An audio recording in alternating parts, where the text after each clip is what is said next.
Welcome to another review on behalf of Aussie Gamers Express. I am Chaser. Today we're going to be having a look at Mad Max. Okay, Mad Max is a Warner Brothers release, a title very similar to Batman Arkham City, released in 2011, and other subsequent Warner Brothers titles that have come out since. Now, I class these types of games as modern day beat-em-ups, which would be the equivalent of the olden day Teenage Mutant Ninja Turtles, Double Dragon, that style of game where it's all about punching and beating the shit out of your opponent. Now, what's there to say about Mad Max with this plethora of Warner Brothers games? Not a great deal. Honestly, Mad Max is a storyline game that offers no difficulty whatsoever. There are a plethora of upgrades you can get for your fighting skills and your vehicle, as well as some loot related skills, but honestly, you don't need any of them to beat the game. You could go through the game without leveling up anything and you could still beat it, because all it requires is some very basic fighting skills. Let me show you some of the bosses. Okay, just got to get to the top of this tower.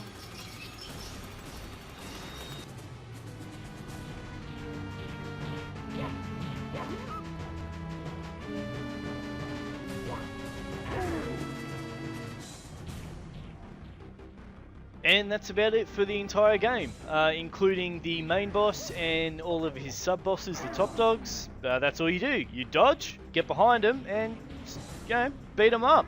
There's really not much skill involved whatsoever. So now we know that this is not a combat-strong, intensive fighting game. Let's have a look at its strong point, the story. And I'm going to point out something that really brings my piss to a boil to start off with. Now, here at the start, the cutscene shows that Max has everything. He's got a firearm, he's got the car, he's got everything. And this introduction will go to show how he comes to lose all that.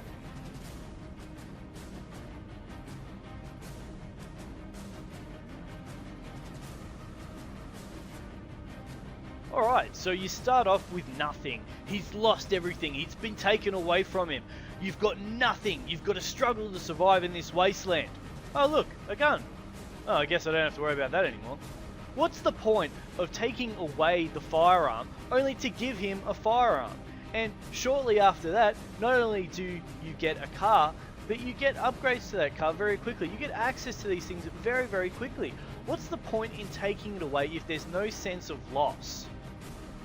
Another thing that's been bothering me about this game is the lack of enemies surrounding the bases in the bases. They only have these very small congregation areas where all the enemies seem to go in a pit where there's a crier. They're not spread across the base. I mean, you have a look at Shadow of Mordor and you look across their cities and there's guys everywhere. There's chance of detection everywhere. You actually walk through most of these bases in Mad Max and you don't encounter anyone. There's just a complete absence of presence.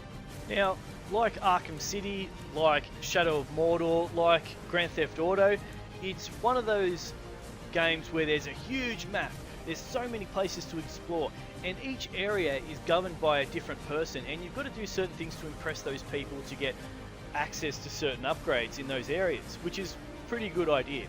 But this ethos of exploration and open world is completely destroyed by the yellow indicators and the yellow ladders. If you're walking down a pathway and you don't know where to go, there's always a yellow fucking banner somewhere painted on a ladder, painted on a shelf, painted on something to indicate that that's the way you should go.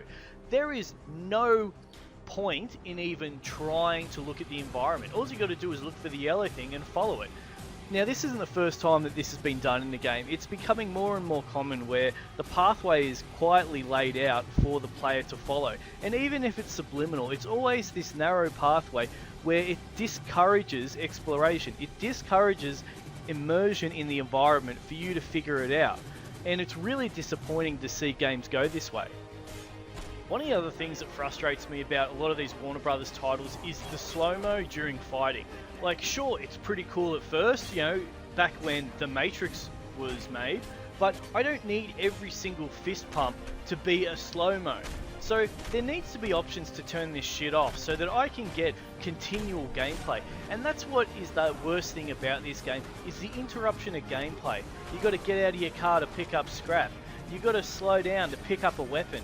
And while we're on the subject of weapons, melee weapons that break after like 5 hits. This should not be part of any game at all. If you pick up a melee weapon and you use it to strike at the opponent, okay, there might be some wear and tear on the durability, but not after like 5 hits. Like, you hit a guy and then all of a sudden a metal bat shatters. What the fuck shit is that? That is just poor design. And then to have like a upgrade available that makes it so that melee weapons don't deteriorate as fast. That is shit. That is just, we're out of fucking ideas. That should not be a part of any game like this. And just one last thing that frustrates me about this game is that you're constantly dropping your melee weapon or you're dropping your gas can. Every time you interact with something, sometimes you drop it, other times you don't. I never quite figured out which one it was, but this is infuriating. Why he can't just hold the melee weapon and do the action that he's gonna do. It makes 0 sense that he just chucks it away so he can have a bottle of water. So I'm knocking the game a fair bit.